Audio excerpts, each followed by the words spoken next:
गया शहर बिहार राज्य में स्थित है। यहाँ पूरी दुनिया से सनातन धर्म के लोग आते हैं और पिंडदान तथा गया श्राद्ध कर भटकते पितरों को मुक्त करते हैं। प्रतिवर्ष आश्विन मास के प्रथम पक्ष में अमावस तक पितृपक्ष का तिथि आता है। इस 15 दिन में 5 से 10 लाख लोग विभिन्न जगहों से आते हैं और गया के फाल्गु नदी में पिंड दान करते हैं। 15 दिन पूरे शहर मेला नुमा हो जाता है और प्रशासन पूरी तरह सतर्क और चौकन्ना रहती है। यूं तो गया में प्रतिमा कहीं न कहीं से लोग पिंड दान करने आते हैं। पूरी दुनिया में यह गया शहर पिंड दान धाम से मशहूर है। यह संपूर्ण कार्यक्रम पंडित या पंडा द्वारा नहीं होकर गैवाल जाति के बहुत पवित्र समुदाय के द्वारा संपन्न किया जाता है। यह समुदाय गया के अलावा किसी दूसरी जगह नहीं पाई जाती है। यह इन लोगों के मध्य ही आपस में शादी ब्याह होती है। गया धाम की एक पौराणिक कथा है कि पुराने युग में एक गया सूर नाम का एक दैत्य सा था। वह ब्रह्मा जी को प्रसन्न कर यह वरदान मांगा कि मुझे जो भी इंसान देखे वह पापी होने के बावजूद भी स्वर्ग ही जाए। ब्रह्मा जी ने यह वरदान उसे दे दिया। पूरा उस गया सूर की लंबाई 100 योजन की बताई गई है। उसी अनुसार उसका पूरा विशाल शरीर और हाथ पांव भी थे। इस तरह हर लोगों की नज़र सैकड़ों मील दूर से ही उस पर पड़ जाती थी। नतीजा यह हुआ कि सारे लोग स्वर्ग जाने लगे और वहाँ की जगह इतनी भर गई कि वहाँ जगह की कमी होने लगी।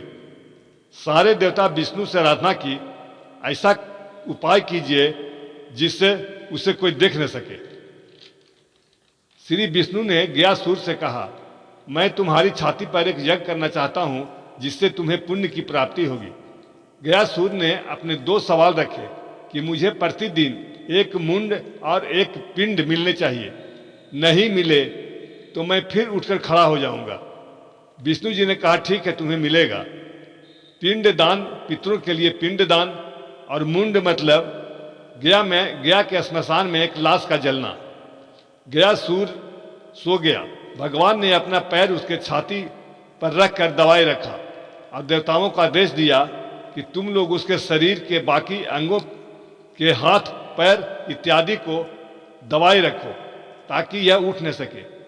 जहाँ तक देवताओं ने उसे दाब कर रखा, आज वहाँ मंदिर है। जो कुछ टूट गया है, कुछ बिल्कुल समाप्त हो गया है। और जहाँ भगवान के उसके छाती पर कदम रखे थे वह विष्णुपद के नाम से शानदार मंदिर विराजमान है। यह माना गया है कि उस मंदिर को विश्वकर्मा जी ने एक रात में निर्माण किया था। यह पूरा मंदिर पत्थरों से बनाया गया है और चारों तरफ नक्शकारी की गई है। भगवान के चरण का प्रतिदिन भक्त दूर दूर से आकर पूजन करते हैं। हर रात्रि 8 से 9 बजे तक उनके पद का श्रृंगार होता है। उस वक्त जब चंदन उनके पांव में बने चिन्ह शंख चक्र गदा को सजाया जाता है तो यह चिन्ह स्पष्ट दिखाई पड़ता है। फिर अंत में उसे तुलसी के पत्तों से ढक दिया जाता है।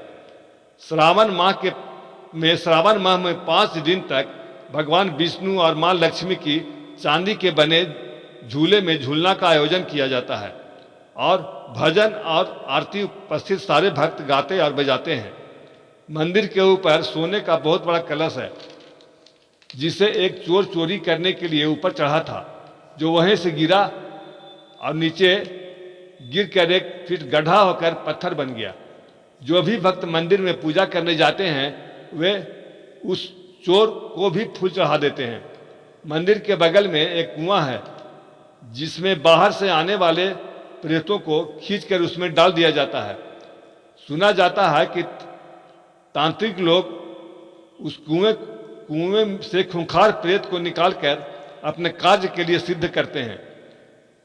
उसके बगल में श्मशान घाट है जहां प्रतिदिन अनेकों मुर्दे जलते रहते हैं। इन्हीं सब कारणों से आज पूरे देश में गया शहर का नाम विख्यात है। ऐसी मान्यता भी है कि यहाँ मौत प्राप्त करने वाले को मुक्ति मिलती है।